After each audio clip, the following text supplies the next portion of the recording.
Oh, Closehart with the carry. Oh, good hard run. He's out. Continues to push. He's one-on-one with the defensive back. He's continuing to fight. He's got speed all the way down the sideline for the touchdown. What a nice hard run.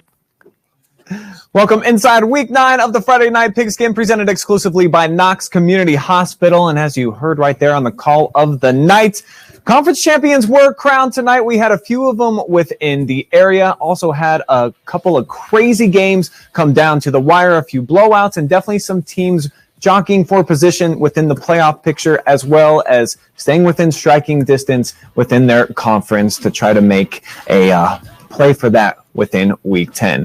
But we got to start with the highlight of the night, the game that everybody's been talking about in Richland County all week long. The undefeated Ontario Warriors looking to win their first conference championship since 2004. Big task, though, against the Shelby Whippets. With more on this one, we're going to throw it over to the Pigpen. G-Man and Storm have got the moving pictures from a game that definitely fit the billing, my guys. This was a huge one. Yeah, this was touted as the game to watch the whole weekend, or the whole week, excuse me. I'm kind of being a little bit of a homer, repping my Shelby pride, gone but not forgotten from there. As, Garrett, we had a really, really good one over there. Yeah, Storm, and I think you might be a little possible foreshadowing here with the T-shirt. So let's go to the highlights, and let's see who is going to be on top of the MOAC. So starting things off, Braden DeVito would open up the scoring with a pass to Isaiah Ramsey. These two would find the end. That would open up the scoring at 7-0 in favor of the Whippets. Next up would be QB Bogpen Miller here, scrambling and improvising for a 10-yard touchdown himself. It's tied at 7 apiece. Next up, Skylar Winters, the RB1, would give the Whippets back the lead with this short touchdown run, 14-7. Braden DeVito is going to find an open receiver, Storm, wide open down the middle of the field. There's nobody around them. Had to be a miscue in coverage. It's 22-7 in favor of the Whippets on the road. How about Bogpen Miller playing a little bit of copycat here, finding his guy wide open, long touchdown pass so fast our cameras almost didn't catch him. Storm Ontario was down 22-7 here before they put on a heater to come back in this one. Bogpen Miller shaking some defenders' shoes, and he's going to go in for a touchdown. It's 22-14 21. As Big Mac Trav would say, kickers are people too. For the brand. As Ontario would hit a field goal, 24-22. The Warriors would hand this off to stud running back Chase Studerstorm, and he would go in for a touchdown, 31-22. Looking like Ontario was going to pull away here. Not so fast, Garrett. As DeVito would air this one out and hit Lance for a touchdown, bringing the Whippets so closer, 31-29. And Shelby here, Storm, with the tricks out of the bag. Travis Trick or Kelce. treat. Oh. Isaiah Ramsey's going to go all the way to the end zone to take the lead, 37-31. And finally, last up, Miller with a chance to win it, scrambles, end zone, picked off. The Shelby Whippets come into Ontario, play spoiler, and take down the Warriors. Garrett, walk me through that last play. They had it, I think it was the 9-yard line. 9 yards separated them from their first conference title win in a long time. But unfortunately, the Whippets, they rallied.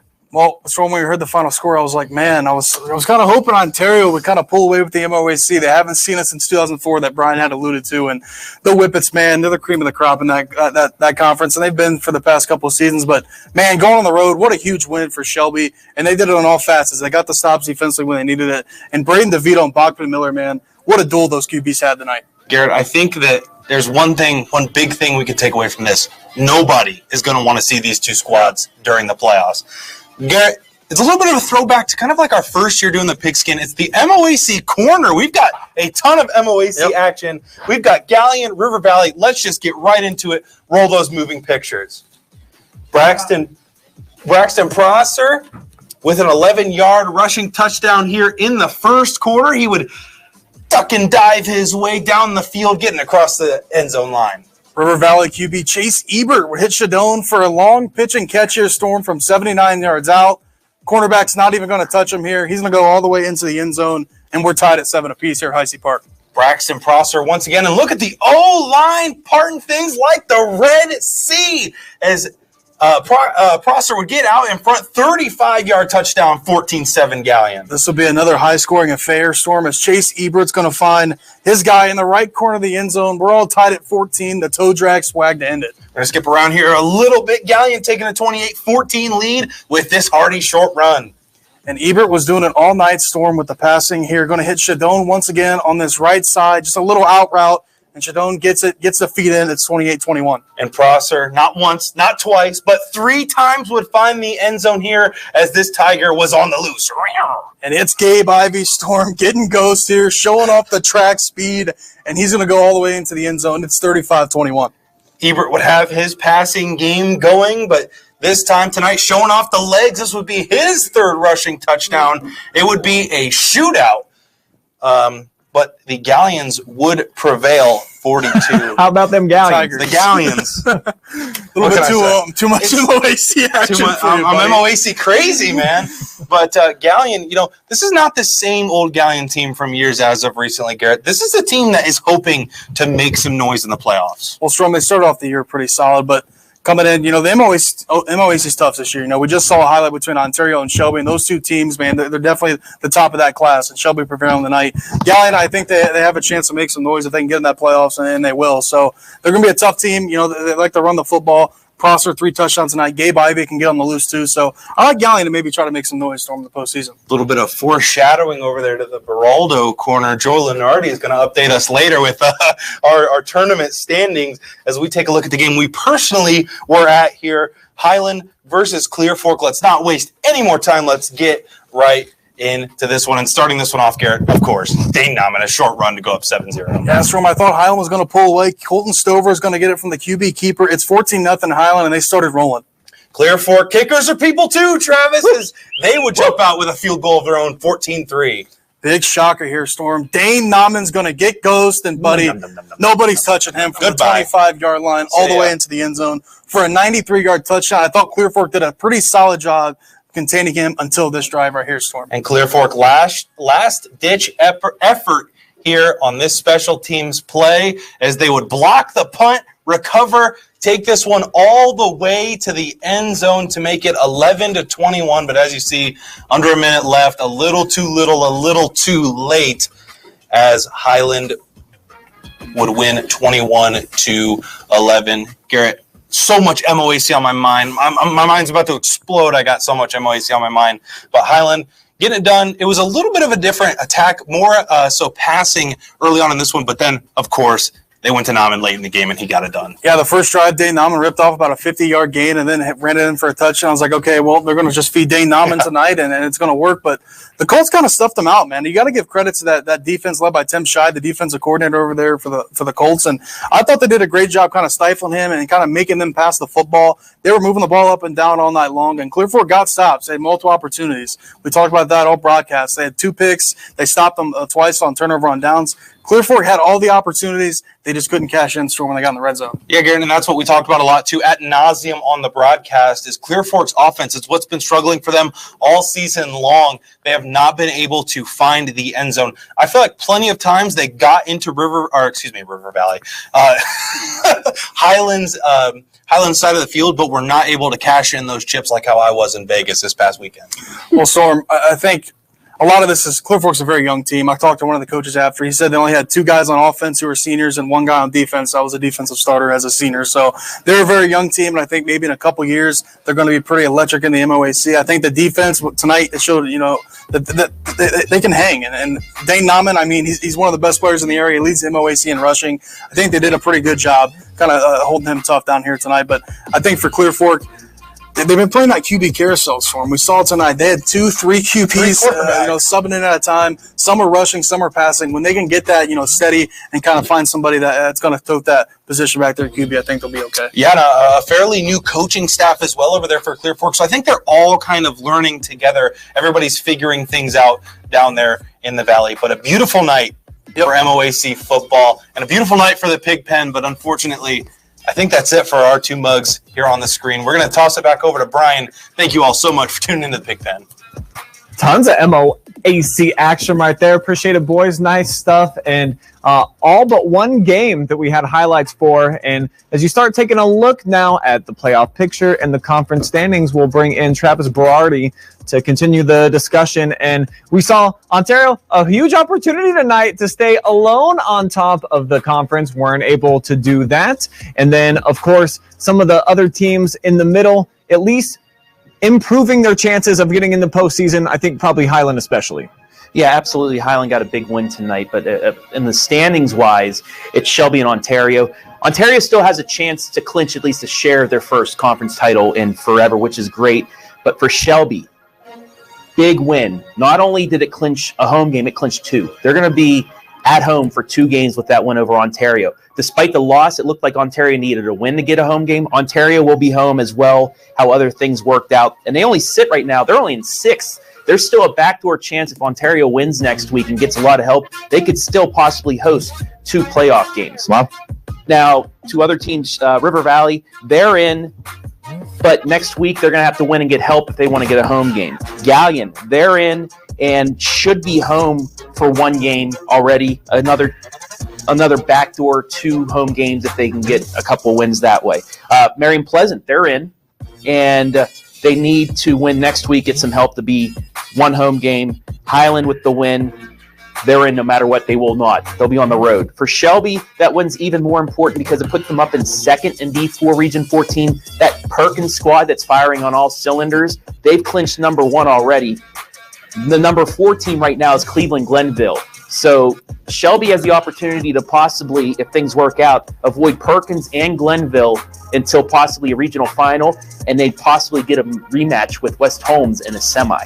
So things are working out that way for the Whippets. Ontario, they're in. They get their 1 home game. They might have that backdoor chance at 2, and then the other teams, there's still 6 teams in the MOAC that are in or have a chance of being in with games next week. So the lone team that's really outside of Harding, of course, Clear Fork, and after getting that double overtime victory week 1 against Lucas, have not won a game since. And really, this is about as close as they have been. Travis, not really sure what to make of their new coaching staff. And I know that they're a young team, but unable to collect wins. So I know that the boosters and the fans out there, they are crazy about their football. Would love to see that turn around.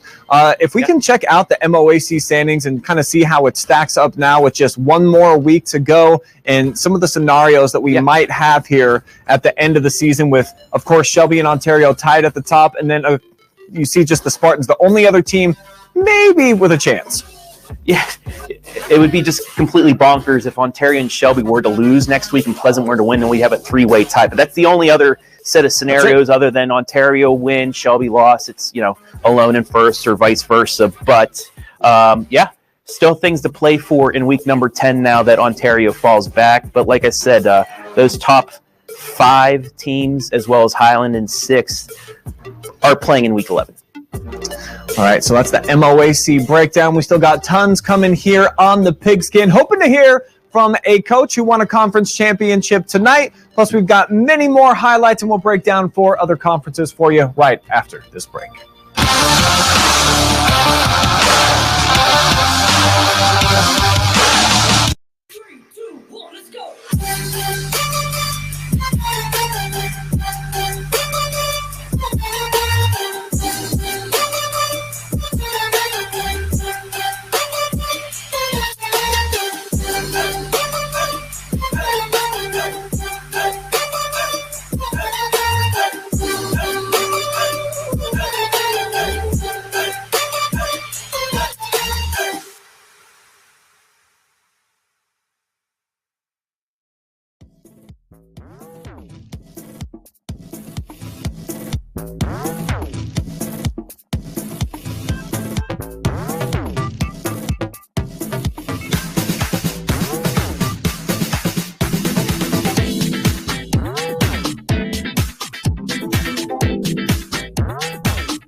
At Knox Community Hospital, your primary care physician is more than someone who delivers your test results, more than someone who writes prescriptions, more than someone who listens to your heart. We are your healthcare partner who takes the time to know you, listen to your concerns, and provide you with expert personalized care to make and keep you well. Because to us, you're more than just numbers on a chart.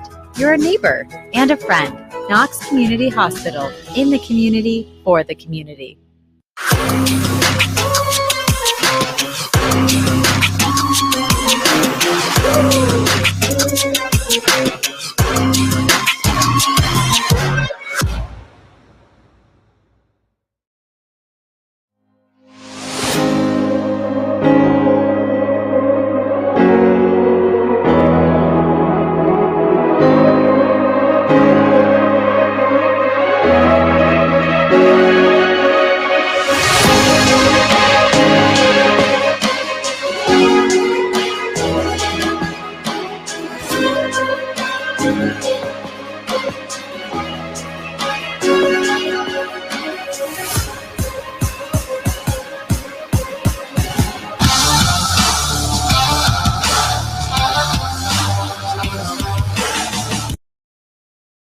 Action here on the Friday Night Pigskin. We were at 3 of the 4 games tonight, including a contest over at Chet Looney Stadium, one of the happiest places on earth on a Friday night here in North Central Ohio. Andy Jardy was over there to take in the atmosphere and the air horns and all the cowbells and Gene's backyard and all that good stuff over there. And obviously, awesome atmosphere and a pretty good football team. It feels like the Bulldogs, they got something going on now. Yeah, how about the Bulldogs? I mean, a tough season last year in Andy Beattie's first year as head coach. They're now in his second season.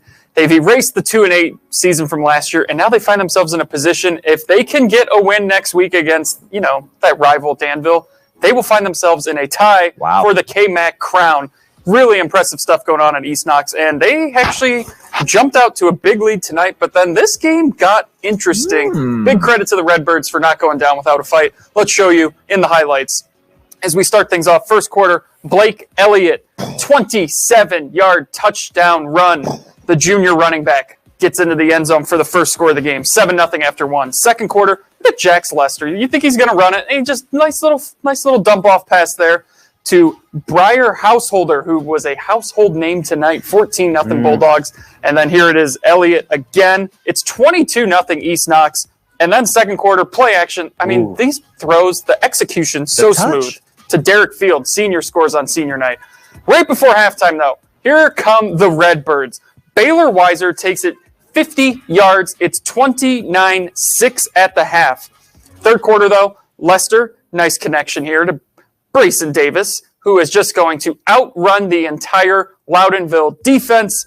That makes it 35-6. No quit in Loudonville, though. Matthew Sprang, 17 yards. Josiah Hirschberger. This makes it 35-12. We're in the fourth quarter now. Sprang is going to show off his arm ability here, just chucking it downfield. Cam Beachy. Everything's Beachy for Loudonville here in the second half. It's 35-20. Fourth quarter, though, Bulldogs put this one away. Lester leaps in, and East Knox gets out of here with a win on senior night, 42-28. But they were up 29-0 in this game, and they actually had to kind of sweat it out there at the end. Give me your impressions of the Bulldogs, seeing them in person for the first time. It was senior night. They actually got a lot of youngsters that are key contributors, but overall, what do you like about this package? Well, they are very tough defensively. They gave up some points tonight. They turned the ball over a lot. That was one thing that really stuck out to me. And, I mean, they might have started to look ahead. They got out to a 29-0 lead here. And you know you've got that big game with Danville next week. So maybe they started to coast a little bit in this one. But when they got challenged, they responded, and I thought that was big tonight. They got touchdowns from just about everyone tonight, and it was really cool to see some seniors get in there tonight and score touchdowns. They haven't scored all year. They found the end zone tonight on senior night, which is just a very fitting way to go. But this defense is really good. They've got 3 shutouts this year. They gave up a lot of points tonight, though, because of some turnovers, and maybe it started to coast a little bit. But they got to clean up a few things if they're going to go in next week and beat Danville on the road. Yeah, I think actually their last 3 wins coming into tonight were shutouts, Correct. Andy. So you got to give some credit to the opposing team coming on the road and putting up at least a couple of points and showing some fight there. What do you think about potentially Loudonville? I think that we'll talk to Travis in a little bit. Maybe an outside chance of making the postseason. What about the pieces of their puzzle do you like fitting together? Well, what I like about Loudonville, there is no quit in this team because this is the second time I've seen them now. And in Fredericktown, they got down early, and then they have to play almost a perfect game to even give themselves a chance. But they do give themselves a chance, but it's almost like they're down too much too early, so they really can't afford any mistakes the rest of the way. But again, this was a 29-0 game, and the fact that there was never a running clock, I think, is a big testament to how hard they fought. They forced East Knox into some turnovers, and they started to make East Knox, I think, tighten up a little bit. And that's something pretty impressive on the road, down big. There were 2 onside kicks they almost recovered. Had they recovered them, this might have been a different game completely. But I give a lot of credit to Loudonville for fighting. Even though that this game got out of hand early, they found themselves in a position to at least make it interesting and make those Bulldogs sweat.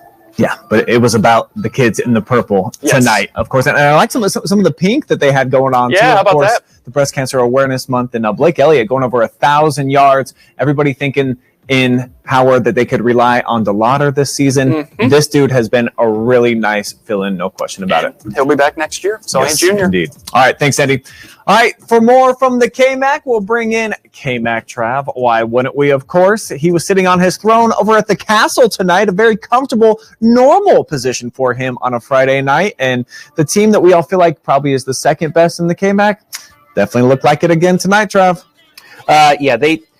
Last couple of years, Northmore was in good position going into week 9, and they stumbled. If you remember 2 years ago in a rainstorm at the Castle, Centerburg pulled off an upset by 7 points, kept Northmore from clinching a KMAC championship. They then the next week got Melchiori'd. You remember that big play? I do. And lost overall backdoor KMAC championship for Highland. Last year, tough year for Northmore down here. They still made the playoffs, but they got steamrolled in week 9 at Centerburg.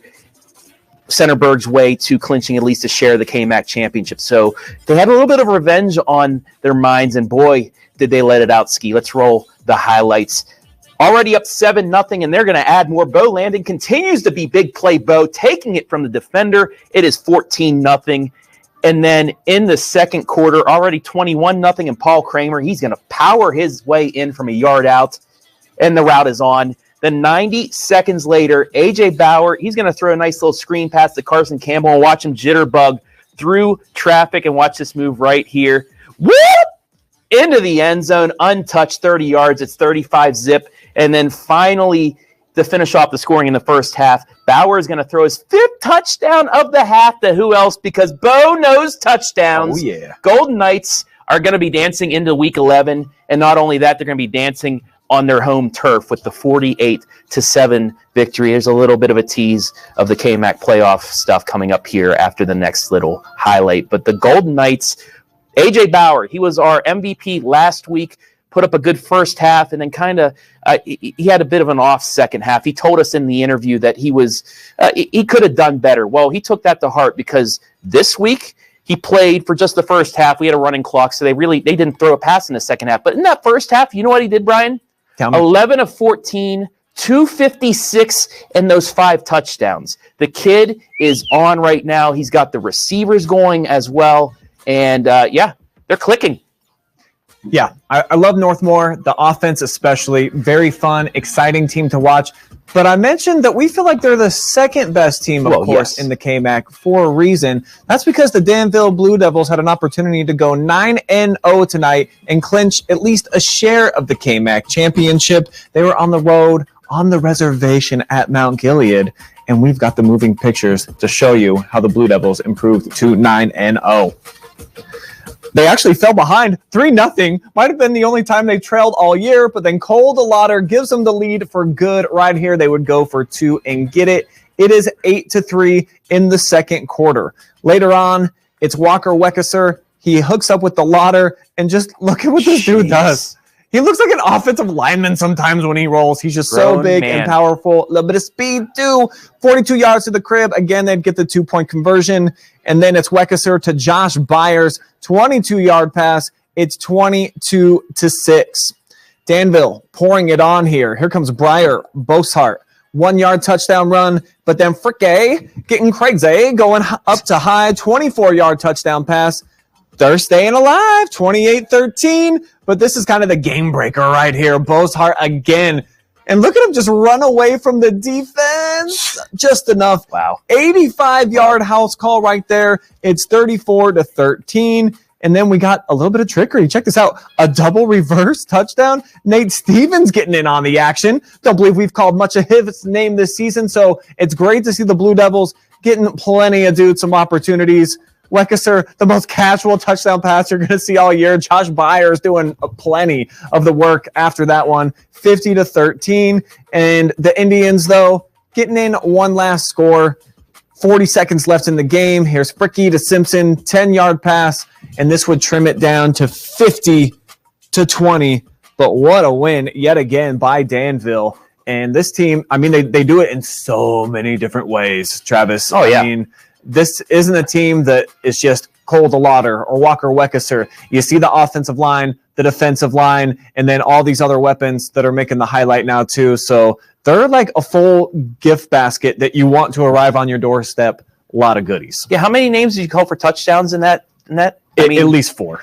This is why they're one of the favorites to win this region. Now, I was looking, the Fantastic 50. It's a fantastic way to kind of determine playoff ratings and stuff like that. I think they have Danville as like a 0.5% chance to win a state championship because of Marion local. But to win a region, they have a 20-something% chance, and that's very good with all the teams in that region. So they're a complete team, but kind of a head scratcher. It was 16-6 at the half, and then they started to pull away. East Knox, the Bulldogs going to see, hey, what did Mount Gilead do in that first half? Try and keep it. I mean, they have other storylines already on the bulletin board to get ready, but might want to go off of Coach Reed, what he was able to do in that first half, because they kept them to just 2 scores. They had a lead the second time they trailed. Northmore scored to make it 7-0, but that was the only other time that Danville trailed this season, and Danville right back at you as they did. They can answer anything that they want, but it's going to be quite the. I think it's going to be a barn burner week 10. Next week in Devil Dog.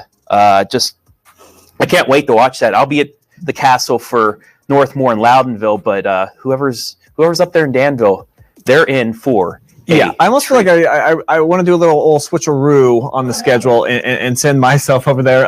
Adam Thompson says not going to happen. He wants to see the Devil Dog game. Adam is a good one. He deserves it. He deserves to be in there for that game. But that's going to be quite the atmosphere. And Danville, as we get ready to show you the standings here in the KMAC, they've at least clinched a share of the championship. So congratulations to Danville. You know, Centerburg got it outright last year. They came a game behind, but the Danville Blue Devils are KMAC champs, at least co-champs. They have a chance, but we all want crazy stuff to happen. East Knox with the victory next week. That's a share. If Northmore wins as well, there's your three-way tie. We've seen it 2 years ago. East Knox, I think, beat Centerburg in Week 10, and that allowed East Knox, Centerburg, and then Highland by defeating Northmore to get that KMAC championship. So, it's getting bunched up a little bit at the top of the KMAC standings with Danville there undefeated, Northmore with 2 losses overall, 1 loss, East Knox there with 3 losses but 1 loss in conference, and then you have everybody else there. And if as well, may I get into the playoffs for KMAC stuff? By all means, Travis. You're the leader in here. So Danville right now, they're in. They're at home for at least week 11. If they get a win against East Knox, get a little bit of help, they're going to be at Danville for 2. East Knox, they are in. Congratulations. If they beat Danville, they will for sure lock up 1 home game. They can still have kind of a backdoor if a couple other teams lose, because they're right now in 7th in Division 6, Region 23. So a win clinches it for sure. A loss and some help from teams, losing behind them. They could still have a game in Howard, which is amazing after, last season and the way they started the year. Great bounce back for the Bulldogs. The Northmore Golden Knights, like I said, they will be dancing at the Castle for week number 11, but they could be there for 2 games. Nelsonville York was ahead of them. I think they were undefeated going into this game. No, they had 1 loss. Well, they have 2 really tough tests to finish the season. They lost tonight. They may lose next week, and that could really give the Golden Knights 2 home games instead of traveling 3 hours back to my hometown in the Ohio Valley. So that's a great sigh of relief for them. Centerburg with the loss, Freddyburg. It's going to be a big game for both Fredericktown and Centerburg. Both teams, whoever wins is going to need some help to get in. The other team, I think you're out if you lose. So, you're playing for that trophy, but there's still a lot on the line for both Centerburg and Fredericktown. And then Loudonville, they're going to need a lot of help in an upset of Northmore if they want to get into the postseason. So there you go. Sounds like a lot of KMAC teams going to be dancing into week number 11 and beyond, and definitely quite a few of them playing in the friendly confines at home. We're going to take one last time out. When we come back, we've got some highlights for you, including a milestone win for one team and your top play and phenom winner from week number 8, all just on the other side.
At Knox Community Hospital, your primary care physician is more than someone who delivers your test results, more than someone who writes prescriptions, more than someone who listens to your heart. We are your healthcare partner who takes the time to know you, listen to your concerns, and provide you with expert personalized care to make and keep you well. Because to us, you're more than just numbers on a chart. You're a neighbor and a friend. Knox Community Hospital, in the community, for the community.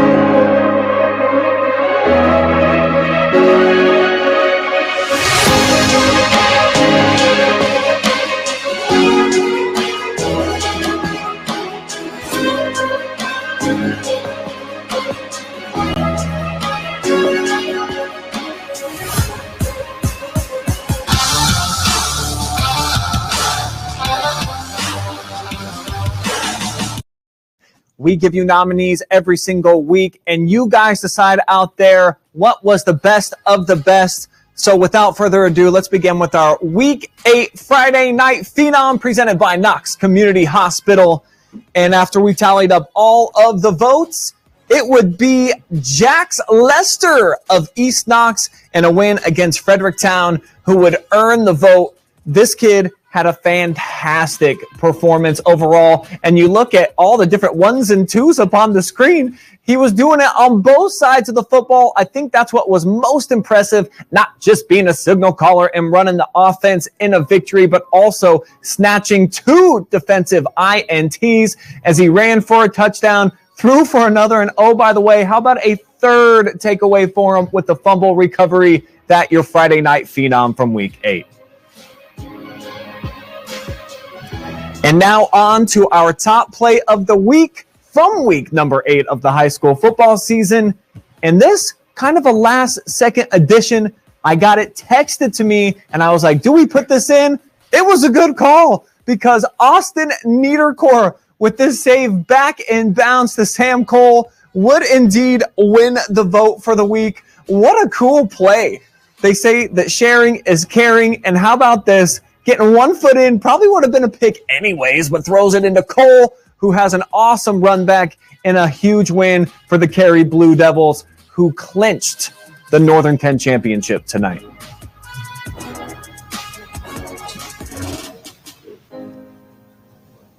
And back to week number 9, and we're going to head over to West Salem next, where Hillsdale on the road, taking on a Huskies team that's really been struggling. Madeline Zazzuto was over there, and for the Falcons, we thought that this could be a game where they would look good on offense and defense, Madeline, and they look pretty good, yeah? Yeah, definitely. Honestly, it looked like it could have been anyone's game until the first half was over, but we're just going to show you what all happened. Starting things off with Braylon Jarvis with a 5-yard rushing touchdown. It would be his first of 3 tonight, 7-0 Hillsdale.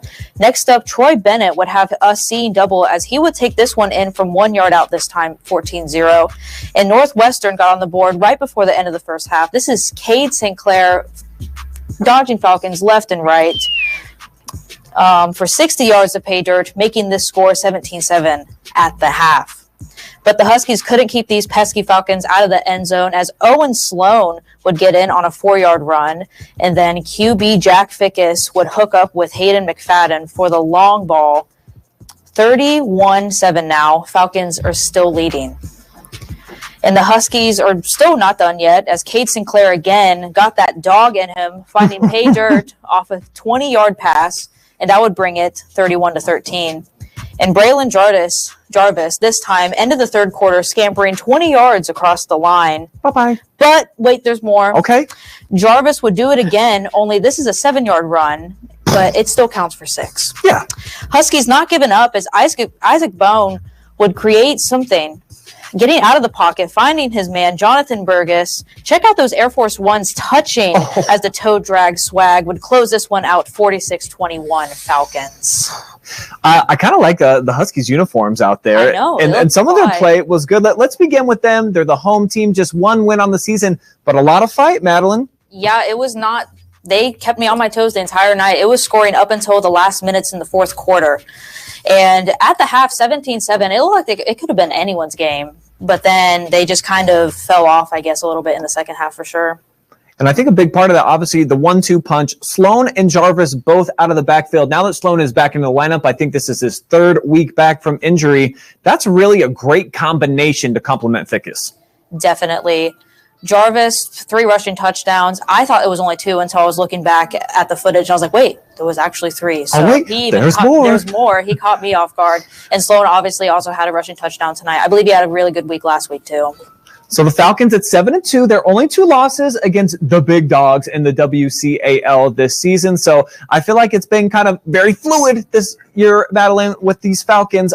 Do you feel like they're in a nice position now heading into week 10 where you're more of a believer in them heading into the playoffs here in 2 weeks? Definitely. I mean, I know for sure that they won last week and they're coming off of a win this week too. So hopefully they can use that momentum for next week and also further into the playoffs. All right. Thanks a lot, Zazzuto. Good stuff. Trav, I want to bring you in real fast because I didn't see the score up here. I don't know that we posted or not. Did you see what happened in the Downton game? Who ended up winning that one?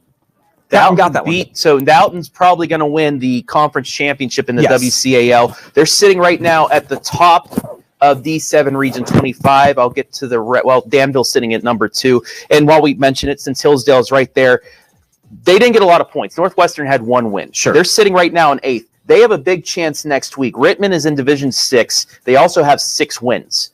Okay. They didn't play Big game. great teams, but that's what's going to give Hillsdale a chance to possibly get a home game. A win next week, a little bit of help. They'll stay in that top 8, and they will host 1 home game before getting into that grinder. But Hillsdale, a good win. And I think this is what we were looking at before the season. Hillsdale was probably, actually maybe 3 losses. That Lucas win is still ginormous for them because they got those bonus points from the Cubs. And if Lucas gets another big win next week, that's going to help them out as well. But 8-2 is a very good look for Hillsdale. They needed that if they wanted to be in the top 8. And that's what it's looking like they may be able to do. Rittman next week, big game for them. And you mentioned the Lucas Cubs. We're going to get to them here in just a second, but how about Colonel Crawford? Ever since that loss to Cary where they got beat up a little bit on the road, the Eagles have been flying high. They were on the road tonight out in Sycamore against another 1-win team. But Mohawk, they've been playing some squads pretty tough so far in the Northern 10. We'll show you how this one all played out. And it was senior night out there at Mohawk. Logo in the middle, too, with the numbers. That's cool. Yeah, representing out there for the 12th graders, but it was Colonel Crawford getting off to a big lead, and that's Micah Thomas barreling his way in from 10 yards out. Connor McMichael, though, this dude had an unbelievable night. 47 yards. He takes it into the house there. That would make it 13-0 in the first quarter. We take you to the second now, and it's more McMichael doing more of those type of things. 60 yards to the crib this time, and the blowout is on. It was 27-zip. Now Peyton Baker switching into quarterback. That's Trevor Vogt, who had been the signal caller. He catches a 24-yard touchdown. The second straight week that he's caught a touchdown pass as well. And now it's 41-0 after this Tyler Smith 10-yard touchdown. But Mohawk playing with a little bit of pride down the stretch. Brant Kirian, 54-yarder here as he catches it. And how about that move? Makes a couple of Eagles fly into each other. And then Bogner to Woodland here from 26 yards would round out the scoring. This is actually the very last play of the night, and that's almost worthy of a top play to make it 41-12 because the Eagles, they have been looking really, really solid outside of that game against Cary where I was there, of course, and it just felt like they got beat up a little bit out-physicaled in that game, Travis. But outside of that, I really like the potential of this Colonel Crawford team, and I know in the playoff picture that they're looking at probably 2 home games, correct? They are right now. Currently, they sit in 3rd in D6 Region 22. They have, let me look at my notes. There it is. They are in with a home game.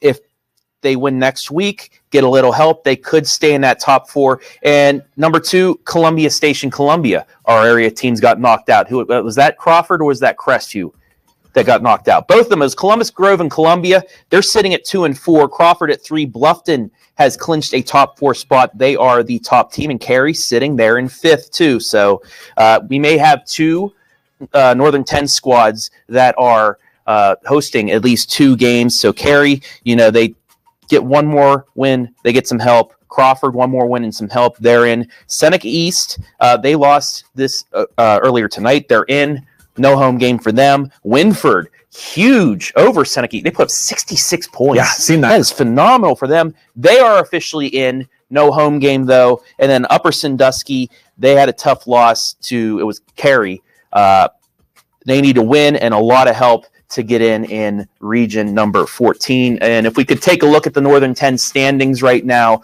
you'll see it's the Cary Blue Devils that have clinched at least a share. They still control their own destiny, with the win next week. Colonel Crawford sitting a game back. And then look at Winford, 5 and 4 right now, 4 and 2, along with Seneca East. So the Royals, a little bit of a slow start to the season, but they have rebounded as well, kind of like an East Knox, but they're looking pretty good right now. They're 9th in D6 Region 22. So you have some teams right there that still have a chance of getting in. 3 have clinched, possibly 2 more getting in. So we could have 5 more than 10 squads in week 11. Yeah, pretty decent conference, definitely up there at the top. Like Cary, like Colonel Crawford, and Winford too, the team that I saw back in week 1. It feels like they progressively have gotten a little bit better.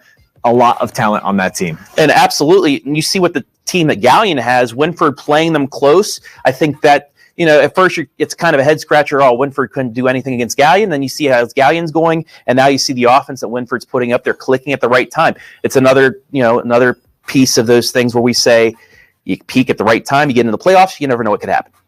Speaking of which, how about the Lucas Cubs? They started out of the gates 0-2. One, Travis Brody told me they were the best 0-2 team in all of Division 7. Since then, they've only lost once to Lima Central Catholic, looking to keep the ball rolling, but also tonight against a Fort Loramie team that was on a tear, winners of 5 of their last 6, but the Cubs came out of the gates hot in this one.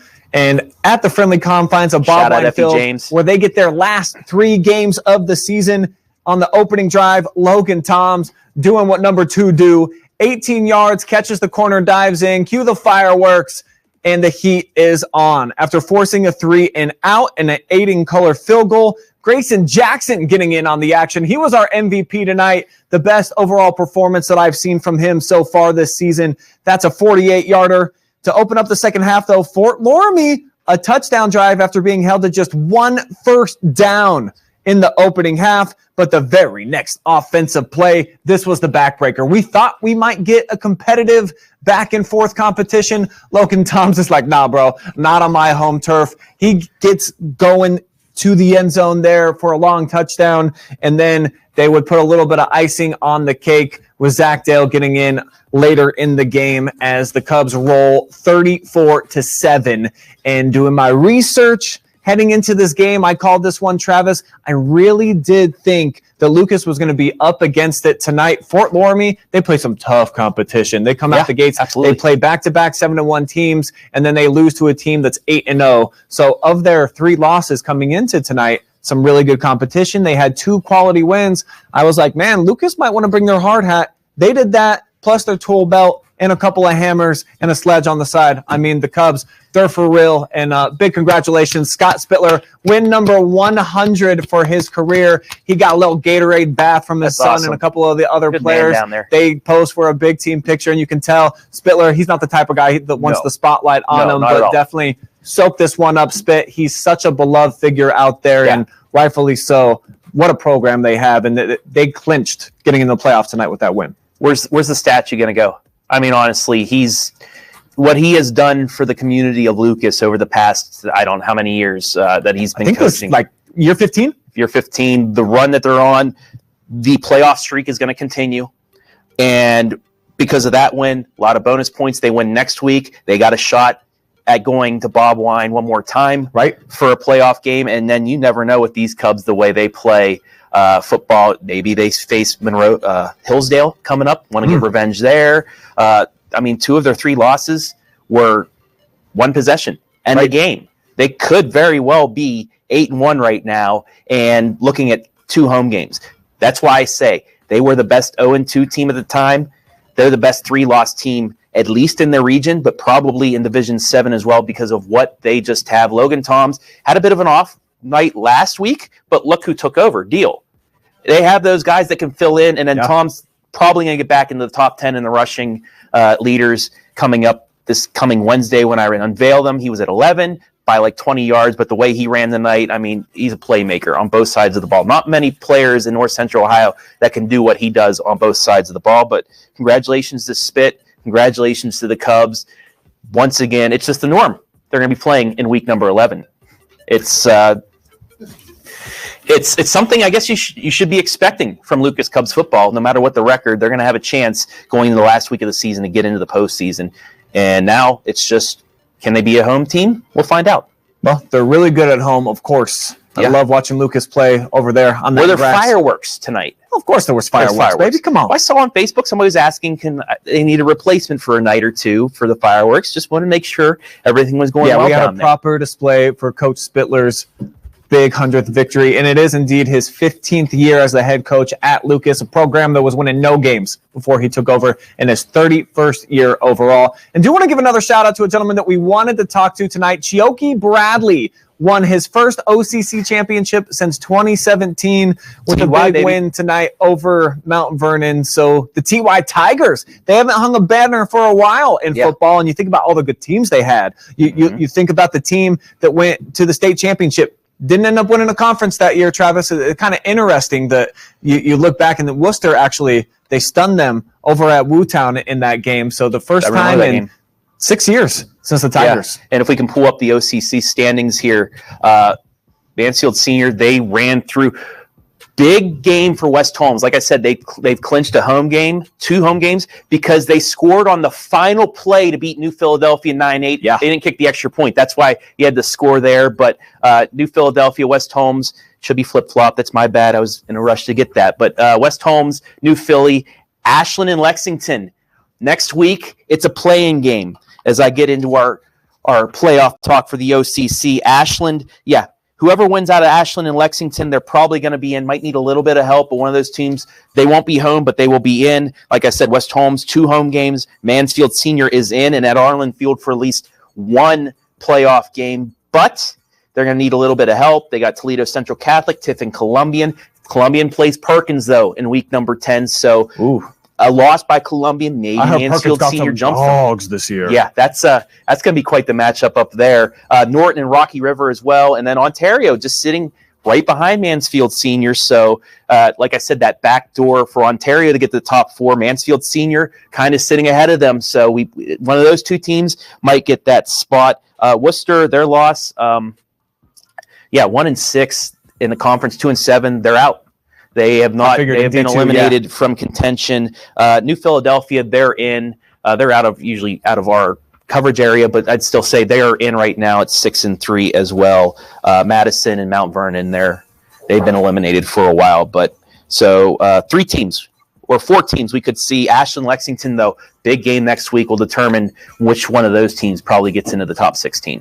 Let's do a little housekeeping here. We didn't have no highlights this week from the Firelands Conference. Want to show you how that thing's shaping out as we head into a monster Week 10. Monroeville sitting on top, and St. Paul, they got to play tomorrow, right? Yeah, they play tomorrow. How about the Crestview Cougars? The Fighting Haverdales knock off Western Reserve by 1, and that pretty much clinches a playoff spot for Cougars. For the Cougars. Also, that win helped out East Knox. Well, it didn't help. They beat. Never mind. I'm getting in my head a little bit. For a second, I thought East Knox came back 1. No, they beat East Knox. So the East Knox win helps out Crestview to possibly get in. Right now, they're at 15th, but their win has not been registered yet in the Joe Idol. So they're going to move up. They're most likely going to clinch there. St. Paul, they're in, but they're not going to get a home game. Monroeville, they are in.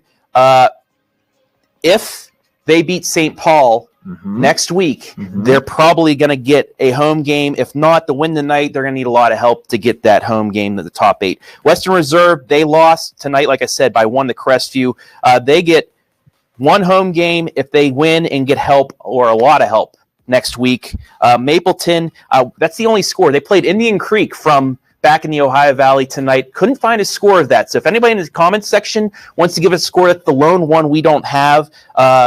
They're already in. They're probably not going to be home, but that might determine where they're going to be between 9 and 16 right there. And that's, we could have 5 teams from the Firelands. So we have all of our conferences. We have at least 4 or 5 teams getting into the postseason. So we have a lot of squads that are going to be playing in week number 11. And we have a lot of teams that are going to be at home. It's going to be crazy. I feel bad for you, Brian, trying to schedule all this out for Week 11 because you're going to have a lot of decisions. And if I may, Tiffin Calvert, a team we saw on opening night on Thursday, beat Mohawk. They're undefeated. They're state ranked. If they won tonight over Willard, if they win next week, they're going to be the number 1 seed in their region. It's already locked up. If they win next week, they'll be the number 1 overall seed with a chance. I mean, they got a couple solid running backs out there at Tiffin Calvert. So you got Columbian and Calvert playing on the same field, both of them. Frost Cownow Stadium, they might have to play a back-to-back. They did earlier this year, actually. They played in half? Well, they played a 5 o'clock they played a 5 o'clock and an 8 o'clock game back-to-back on a Friday night. How about that for playoff football?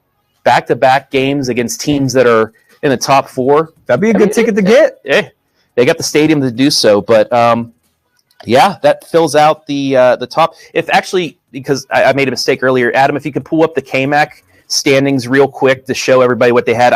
Hoping I got it off the top of my head. Here we go. Yeah, so Danville, Northmore, East Knox, that's what we said. Centerburg and Fredericktown, that's going to determine 4th place in the conference. So they're playing for the trophy, a playoff spot, and a top half finish in the KMAC. Loudonville sitting down there, a game back between those two, and then Mount Gilead and Cardington yet to get off the schneid. So one of these teams will finish with a win in conference next week as they have that rivalry. You got Devil Dog, you got Freddyburg.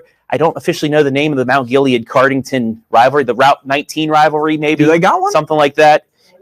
It's a rivalry, but I don't know. I think it's just the Route 19 rivalry. And then because Loudonville jumped in for the spot of Highland, we'll see if it builds. Maybe if Loudonville pulls off the upset, that's really going to be a rival for Northmore coming up, but we'll have to see what happens with that. So, went over all of our conferences for postseason, went over our conferences for there, and I think you're telling me that's a wrap.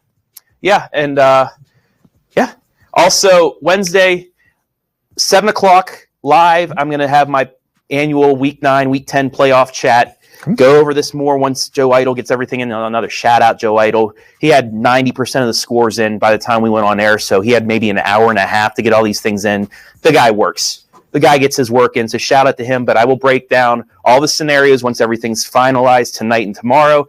I'll chat on with you guys on Wednesday, 7 o'clock, live and free on our Facebook and YouTube. Give me all the questions you want about your team. I will answer them there on Wednesday. And then Sunday, we'll have the bracket reveal show on Sunday. Yep. I don't know if did we pick a time for that? Probably try to do a little bit earlier before probably like 11:30. I'd say 11:30 about then. That's what we did last year, right? Okay. Yeah, we'll try to be off the air by kickoff for the NFL Sunday, so you guys both our teams are back all the pigskin all day long. Yeah, but it's getting exciting, Brian.